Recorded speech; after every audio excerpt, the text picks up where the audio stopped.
For years, people have asked, why does Melania Trump stay with Donald? Is she trapped? In love? Holding on to the wealth and status? And even if that's the case, how has she managed to handle him for over 20 years? There has to be more to it than just looking good and staying in shape. Could there be a secret technique? After all, if she mastered the art of handling him, while securing some financial perks along the way, why shouldn't we? Well, if we're going to have Trump around for another 4 years, we might as well take a page from Melania's playbook, right? Today, we're diving in to find out what we can learn from Melania Trump.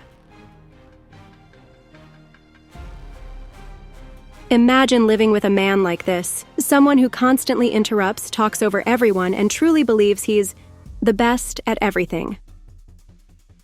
Trump rarely asks Melania's opinion, but why would he? His opinion is always the best. Melania Trump rarely speaks in public, have you noticed? She's learned something crucial. Sometimes it's better not to talk. Because if you do, you might get dismissed, interrupted, humiliated. Living with a narcissist feels like being trapped in a never-ending mind game. They don't just question your feelings, they rewrite your reality. Your doubts, they turn them against you. Your emotions, only valid if they match theirs. They expect you to be an extension of their ego, a human mirror reflecting only what they want to see. And if you don't, you're the problem. And the worst part? It's exhausting. You're not just managing their moods, you're slowly losing yourself in them. So how do you survive? You shut down. This is called emotional detachment, and for many who live with narcissists, it becomes the default coping mechanism. You unconsciously stop feeling, not just to avoid pain, but because your entire emotional system shuts down. The bad feelings disappear, but so do the good ones. No joy, no sadness, sometimes not even anger, just numbness. You turn into what some might call an ice lady. Using emotional detachment, yes, you can survive, but are you really happy? Not when you're constantly stuck in their web, questioning your own reality. Emotional detachment can be painful, but it's also a powerful way to protect yourself. That's where boundaries come in. They're not just about saying no. They're about staying in control of your emotions, actions, and even your physical space.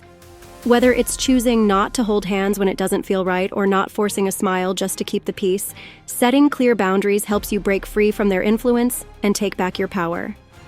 That hand swat, it wasn't just rejection. It was her taking control of her body and her emotions. When you're dealing with a narcissist, sometimes the most effective way to assert control is to simply remove yourself. The key isn't shutting down all emotions. It's lowering your emotional engagement and empathy toward their needs and expectations. At the start of Trump's presidency, Melania refused to move to the White House for nearly a year. The official reason? Barron's schooling. But many believe this was something else. A power move. A boundary.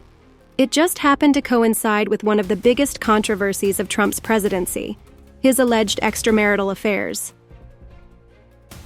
Was she avoiding the White House because of Trump's personal scandals?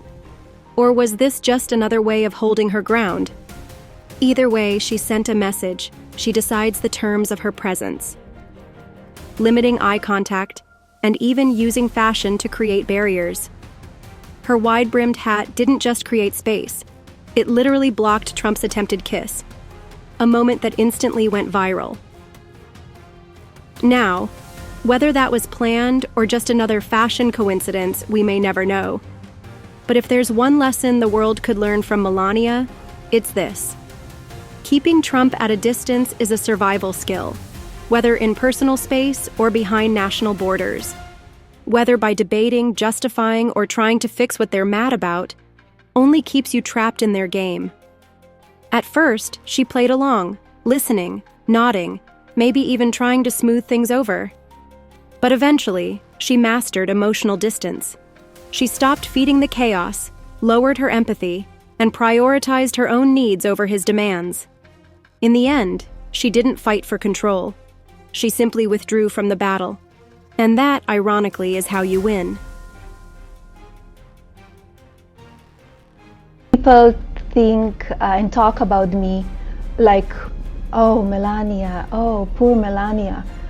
Don't feel sorry for me. Don't feel sorry for me. I can handle everything.